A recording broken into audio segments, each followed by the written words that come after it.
Can you get the recording started? Yep. All right. Hello and welcome to the Sprint 37 review from Brno, Czech Republic.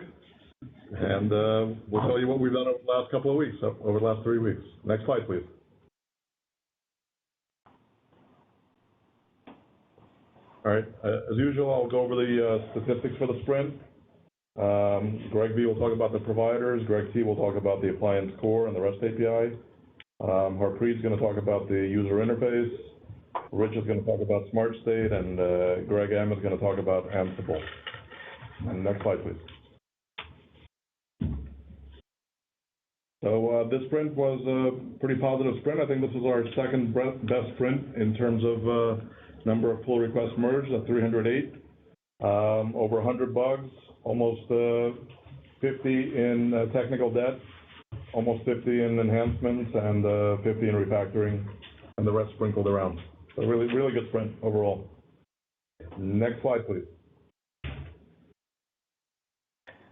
Okay, in terms of the distribution, there was a lot in the core at 57 PRs, 68 in the providers, 71 in the UI. Internationalization was fourth with 28. So there was really quite a lot there, and very well distributed. In terms of the providers, also like really good distribution. We got like really pull requests everywhere except for OpenStack Infra, but really every other provider was well represented. As usual, the container team did great, and the newly started Hawkular team came in second with 14 pull requests on the provider side. So it's pretty cool. Next slide, please. All right, this is a new slide that I'm starting to show the progress from sprint to sprint. So as you see, this is our second best one after sprint 31, I guess that was, towards the end of the previous release. So this is sprint 37, and kind of you see, I think we'll see that with the pattern, we'll start noticing interesting information that we haven't really noticed before. So we'll try to do this every sprint from here on. Next slide, please.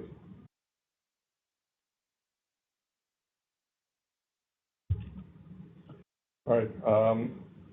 So ManageIQ got 308 pull requests, but we've done a lot of work in other Git repositories. The appliance build, the newly extracted self-service UI got 12 pull requests. The Azure gem keeps moving along, as does the Ansible Tower gem that were both recently started.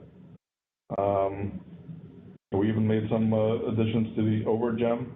So really kind of a good mixture, and kind of shows that the team is really working not on just the core repo, which is the ManageIQ repo, but on the other repositories as well. Next slide, please. All right, I guess it's over to me. Yep. You'll have to excuse my voice. The trip to Brno has taken it away. So I've also, everybody knows my trick now. I write a script when I talk. Nice. That's why you do such a good job. So I've got a number of highlights to talk about for the provider integrations for Sprint 37. First off, Adam Greer, he added support for inventory collection of clustered data stores for VMware. So previously, ManageIQ could collect clustered data stores from VMware, but it didn't properly identify them or show up in the UI. And now we properly identify them and show them up in the UI. And also, the next thing, despite being largely in research mode right now, the container integration team still delivered 19 pull requests for things like bug fixes and UI updates. So thanks again to the container integration team for their continuous delivery. On the Microsoft, almost lost my notes. On the Microsoft System Center front, Dan Berger updated the PowerShell inventory collection script and reduced the amount of nested data collections that we do. And in the end, this had a really dramatic impact. on the performance of the SCVMM inventory collection.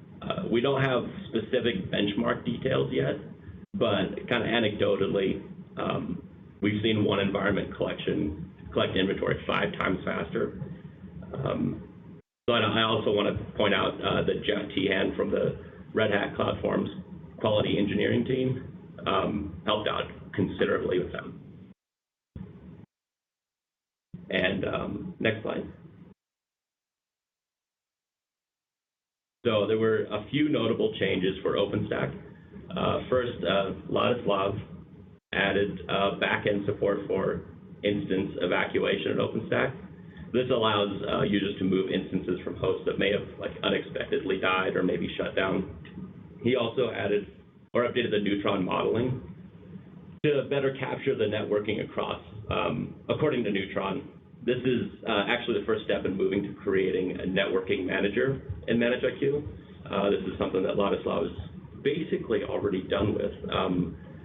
We just got to get a couple reviews in, and it should be ready for the end of next sprint, or I guess sprint 38. The OpenStack integration team also, they've added ceilometer events to the Fog API, and they're working on getting ceilometer events into ManageIQ. And why this is important is it actually helps reduce the complexity of dealing with adding OpenStack providers to ManageIQ by not requiring having an AMQP endpoint. Letters reversed. Yeah. And for Amazon, we've finally seen the last vestiges of the V1 SDK removed from ManageIQ. So good work, Marcel. And next slide. The last thing I wanted to mention was more progress on the front of pluggable providers. So to recap, pluggable providers works that this pluggable provider work aims to make it easier for non-ManageIQ developers to add new providers to ManageIQ via well-established patterns and APIs. And along those lines, Marcel has demonstrated one of those ideas that we've been kicking around for a while, which is taking one of the providers and removing it completely out of the code base. And he put it into our gems directory.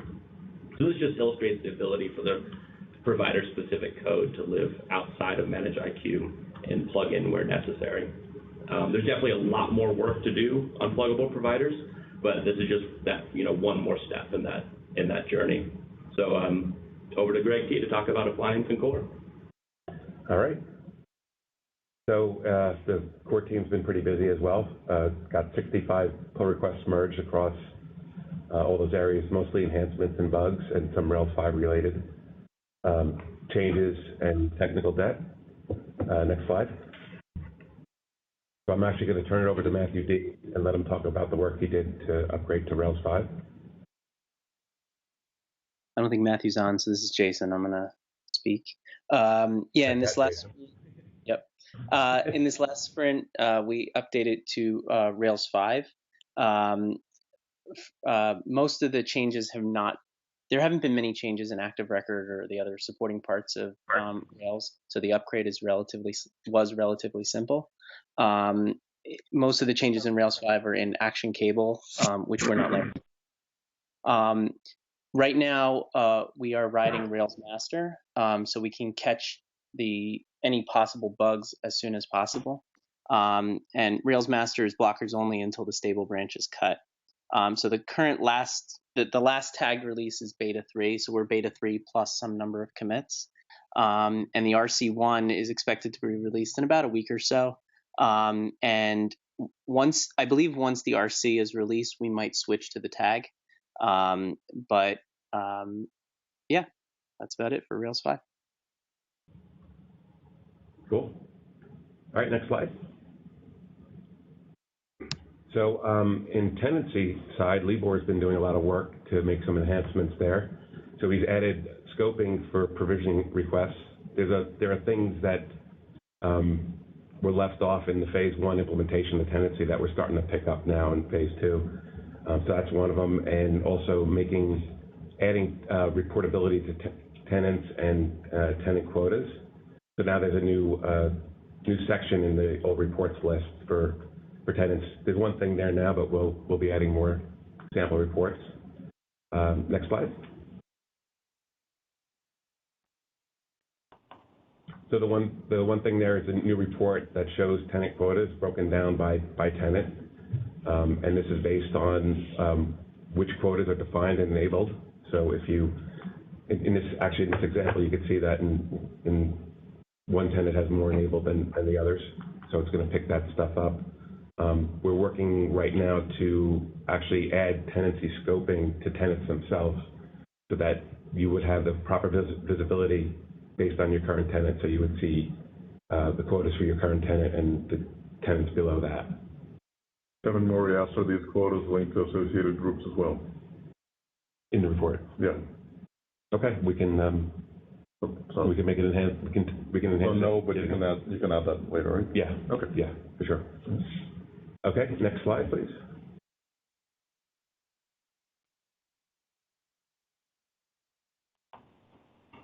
Next slide. John, next slide, please. I don't remember what's on it. So. Back here. John? You guys don't see that? Appliance Core replication? No, now we do. Yeah, I guess there was a delay. Big delay. All right, thank you. Okay, so we've been working on a replacement for Ruby Rep. I think we talked about this a couple sprints ago. So Nick's been focused on implementing PG Logical. That's in progress, and it's pretty far along. So that's a unidirectional replication, which is the same as what we're doing for Ruby Rep, but this one, I'll say it's significantly more performant than Ruby Rep. And it operates within the Postgres process as an extension. It's also maintained by the Postgres contributors. I think, as I mentioned a couple sprints ago, Ruby Rep is basically a dead thing. We're the only ones who've maintained it for the last, 6 years. So with that work, we actually have now in this sprint the PG Logical extension to the Postgres adapter class that's going to be used to control the replication configuration and turning it on and off and synchronization and those things. And also, we've added a migration to add primary keys to all the existing tables. That's a requirement for PG Logical for replication. And also, Nick added a spec to ensure that all the tables have a primary key, because that will break otherwise. So if we, when we add new tables and don't do that, I mean, normally there would be a primary key, but if it's an association table, it won't have it. It'll at least break on Travis, and we'll know about that. Okay, next slide. Also, some cleanup on tag management that Libor's been doing. So this is something that's probably been around for a very long time. I know it's not probably, it has been around for a very long time. So when you delete a tag, they weren't being removed from any of the managed filters. And that would actually cause someone who had that tag in their filter basically wouldn't see anything because it could never match anything. So he's added code to clean that up. In progress for this sprint, we're going to work on also doing the same sort of thing for when a tag is renamed. And lastly, a couple of new features, items added to the Appliance console. These were actually done for the replication, for setting up replication, but obviously they're useful for configuring the database and being able to change the region from the Appliance console. And that's it for the Appliance Core. I'll turn it over to Alberto. I think he's next with the REST API. Thanks, Greg. So we have a couple of enhancements that came into REST API to support the SSUI work. One was adding the reconfigure action to deployed services. And when you query services, obviously not all of them are reconfigurable, but the ones that are, you will see that as one of the actions list. So, and you can post the reconfigure actions to that. Next slide, please. Thanks. And so Tim also added the full CRUD on API service orders, again, for the ongoing SSUI work, but here for create, update, delete on service orders. Either multiple, you can see the post on service orders collection or individual ones for updates, and delete also the same. So that's it for the REST API for the sprint. Off to next slide, please.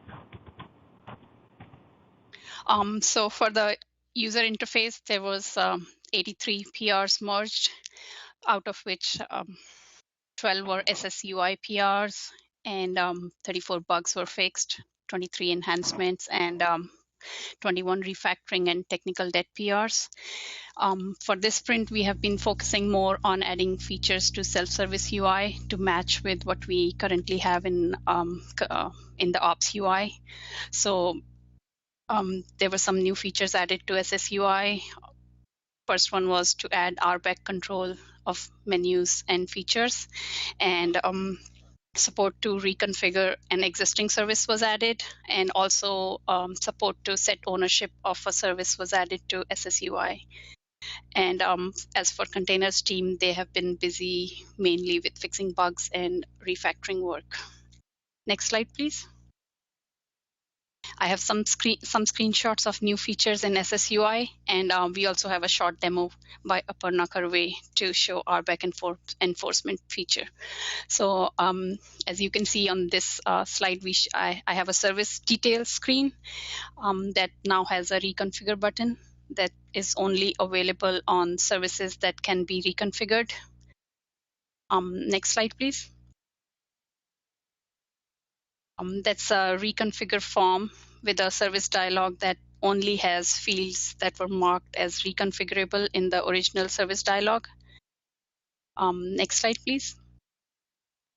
So once user submits the reconfigure request, they can go to the list of requests and view their reconfigure request there, and they can click on it and can see the details that they had originally filled in to reconfigure the service.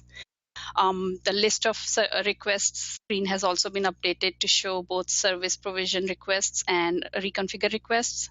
All the counts on the dashboard and left navigation have also been updated to include counts for both types. Next slide, please. That's a service detail screen with set ownership button that was added during the sprint. And you can also notice that there is no reconfigure button on this screen, as this service is not available to be reconfigured. Next slide, please. That's the set ownership pop-up model, where an owner or a group can be set for a service. And once that's saved, you can see the details on the service detail screen. You can see it behind the pop-up model.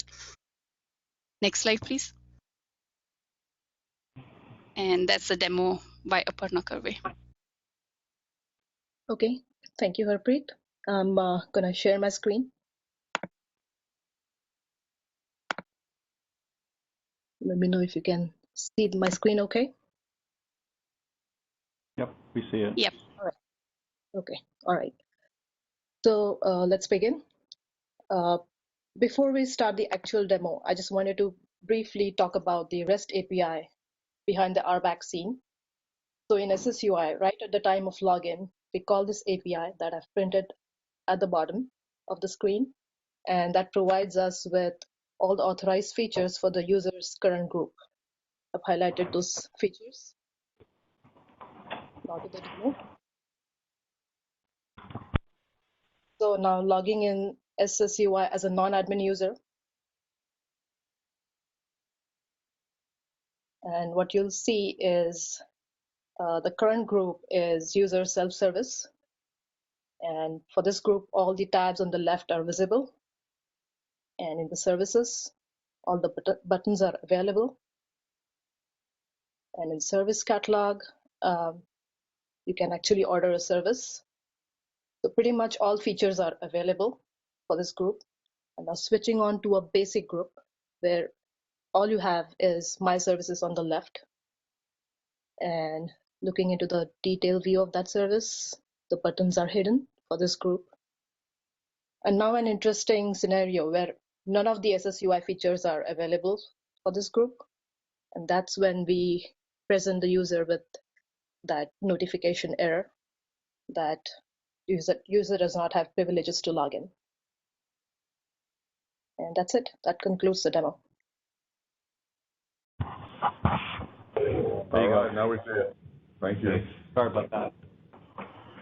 All right, go for it. One back, please. Yep. Right there? Yeah, settle down. Okay. This sprint in the area of SmartState, we resolved a few issues that I think are kind of notable because they were in areas of code that are fairly old and have been stable. So these have been uncovered by new guest OS configurations we've encountered in the field and in testing. So we may be seeing more of this now that we see that there are new configurations out there that we may not be accounting for. The first one is we encountered a logical volume manager thin provision volumes in some VMs. These weren't in the root volume, so technically it shouldn't have failed, but because we didn't expect it, it was a fatal error, and the SmartState analysis of that VM failed completely.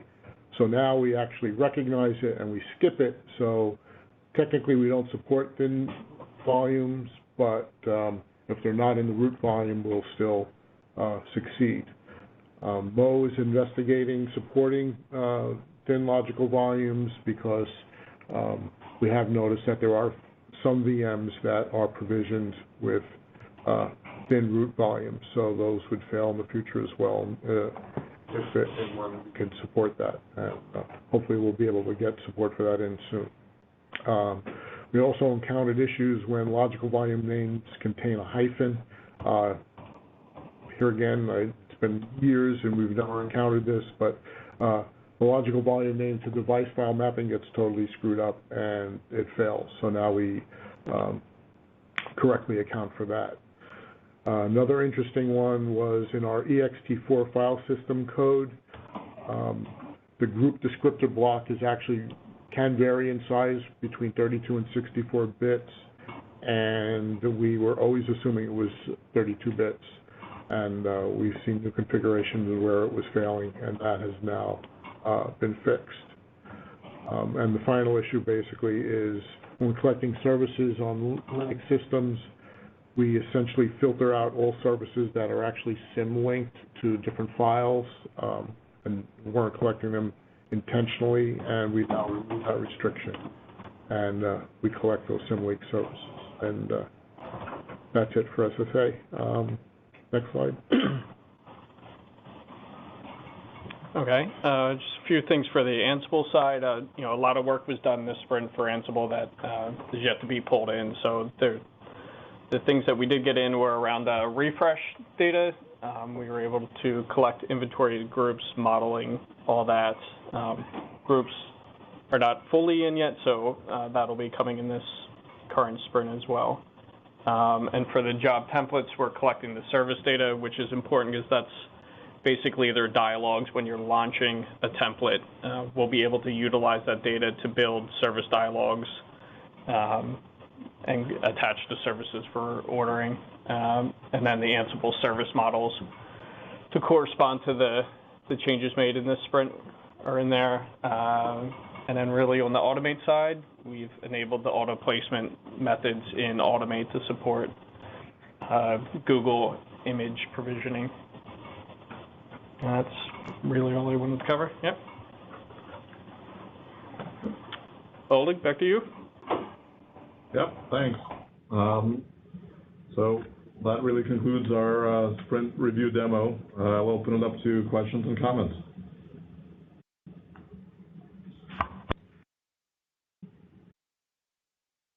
All right, very quiet on the Blue Jeans chat there. I see that. Okay, I'll take that as no questions then. So thank you everybody for the job well done. Another awesome sprint, and look forward to the next one in 3 weeks. See you.